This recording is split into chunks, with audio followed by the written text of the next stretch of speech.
duduk Bu.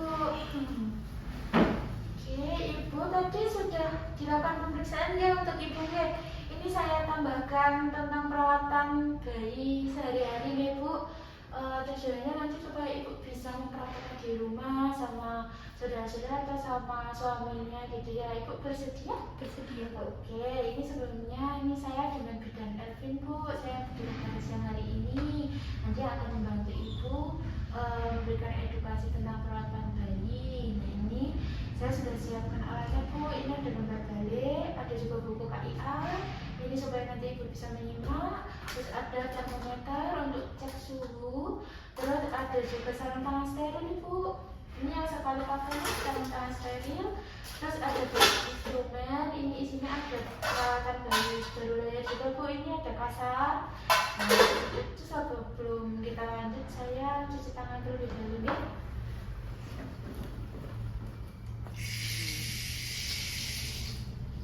Ibu nanti pastikan kalau mau mengganti baju atau setelah adiknya mandi, jendela, pintu ditutup ya supaya adiknya tidak kedinginan. Nah, ini Bu sudah siap ya? Oke, kita mulai. Tadi saya sudah cuci tangan. Nah, selanjutnya untuk perawatan bayi yang pertama itu ada pemberian ASI Bu. Jadi ini seperti gambarnya di buku Pak Ian ya. Untuk pemberian ASI ini sesuai dengan keinginan bayi Bu. Jadi tidak usah menunggu berapa jam gitu, tidak usah. Nah nanti diberikan minimal setiap 2-3 jam, paling sedikit 4 jam. Jadi kalau misalnya adiknya tidur bisa dibangunkan dulu supaya tetap diberi ASI supaya tidak dehidrasi juga nih Bu. Terus disarankan juga bayi selalu dekat sama ibu supaya nanti lebih nyaman ya Bu, tentunya aman dan hangat. Biasanya kalau sama orang lain kan tidak mantap gitu ya Bu ya.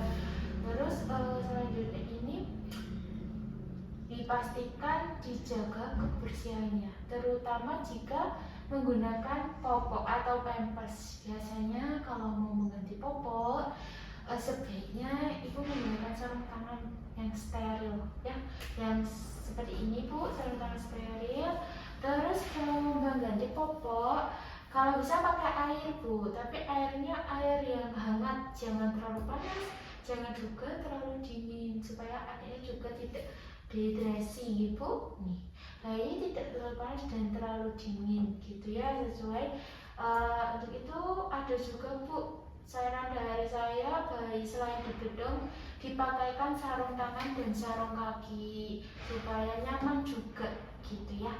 Untuk Anda ada perawatan tali pusat Bu, ini boleh saya ajarkan? Boleh Bu. Oke, minta tolong bayinya ditaruh di sini ya Bu. Ini kita pakai sarung tangan yang steril ya Bu. Steril itu artinya 1 kali pakai, tidak boleh dipakai berulang gitu ya. Ini yang pertama, ibu bisa menggunakan kasa yang steril, kasa yang belum pernah dipakai atau dicuci gitu ya. Biasanya setelah mandi tali pusatnya kan basah, ibu cukup mengeringkan dengan kasa saja Bu, jangan dengan tisu ya. Kalau tisu itu kan tidak steril Bu, tapi kalau kasa itu kan steril.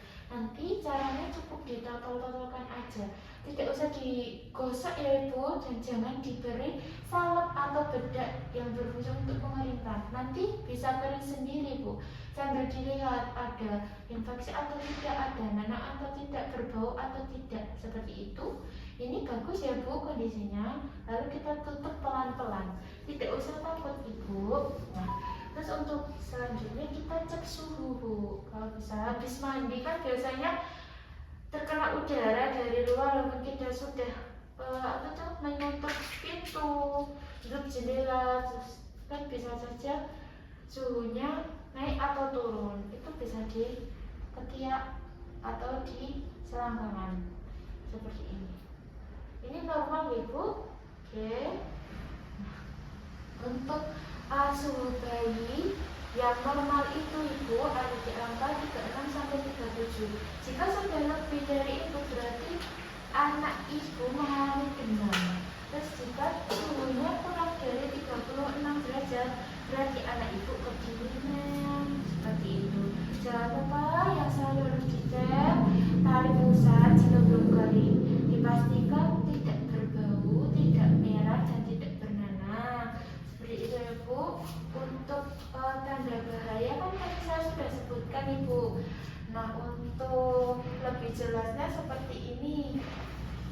Nah, yang pertama tidak mau menyusu, kejang, kaki dan tangan teraba dingin, demam, terus bayi badannya warnanya kuning.